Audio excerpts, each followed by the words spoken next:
Okay, let's talk about chords and how you can play them in lots of different positions. So let's start with C.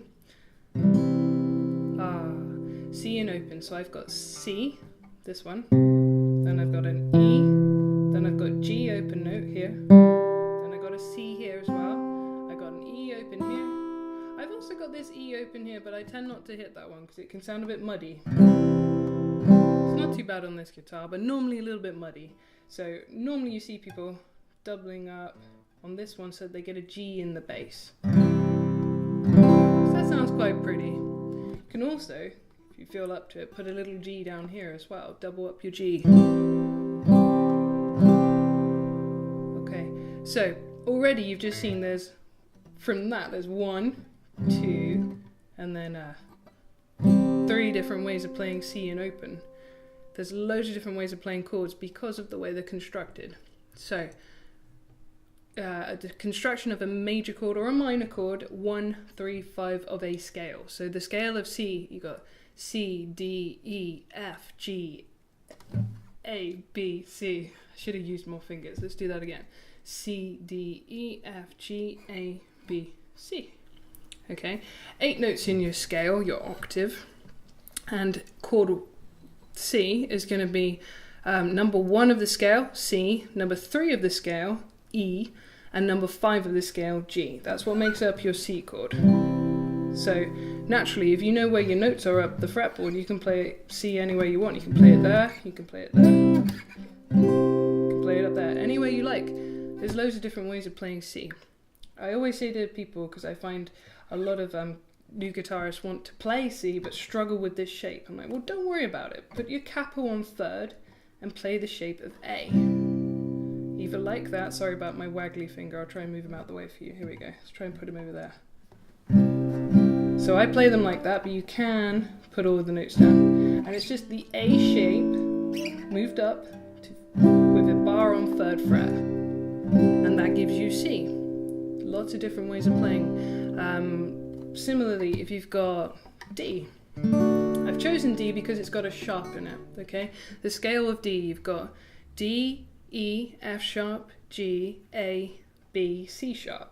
So number 1 is D, number 3 is F sharp, which is there in this case, and number 5 is A. And you'll notice they're all a bit oiky poiky on a guitar. It's not like on a keyboard where it's all next to each other. On a guitar, chords are often in what we call inversions.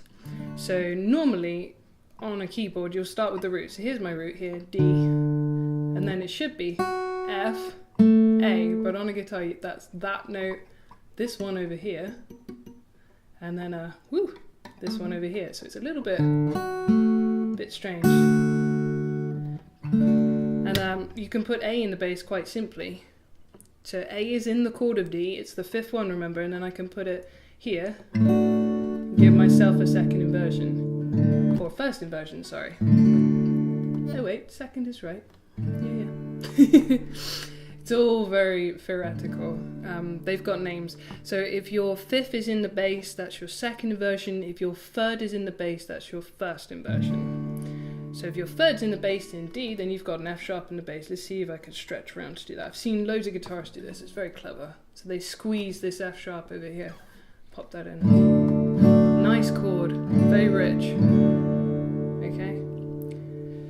And yeah, and I've just shown you what the 2nd inversion is. So okay, so that's a D. And then I can pop it up here as well if I want. I've got my D there. Where else can I put D? I can put it right up here if I want to.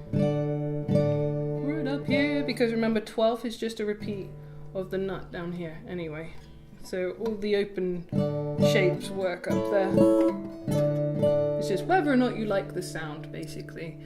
So yeah, once you know what your notes are on your fretboard, you can work out all sorts of interesting shapes. For example, my absolute favorite, here's E. Normally we have an E, so we've got our E in the bass, we've got a B, another E, and then a G sharp behind it. But I quite like doing it over here. I just like that sound.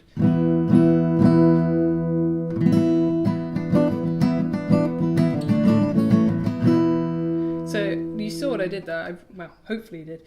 I've got my E, my random to go to D in it, I just bar those two, lift that up, and then just squeeze across for A. So the reason we play all these different shapes for the chords and don't just have one set shape is because it depends on what song you're playing. You might want this kind of shape because it makes it easier to go to D and then A.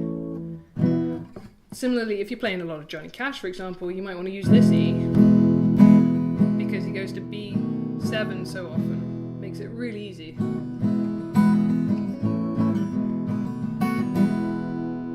Okay, so it does depend on what's going to follow it as to which shape you're going to play. I notice this a lot with G when I talk to my students. This is, well, that's your standard G. I quite like putting the D in though. I think the D over here sounds really nice on a G. So you can flip between C really easily just by dropping down. G, down to C, back up to G. So I'm leaving these two down as a little bit of a drone. And that doesn't work with every song, but it works quite nicely with some Green Day songs and a couple other, probably some John Denver as well.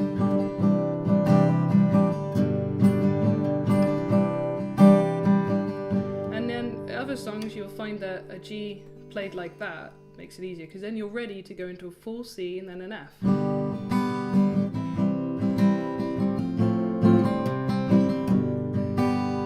Or if there's a G7 coming up.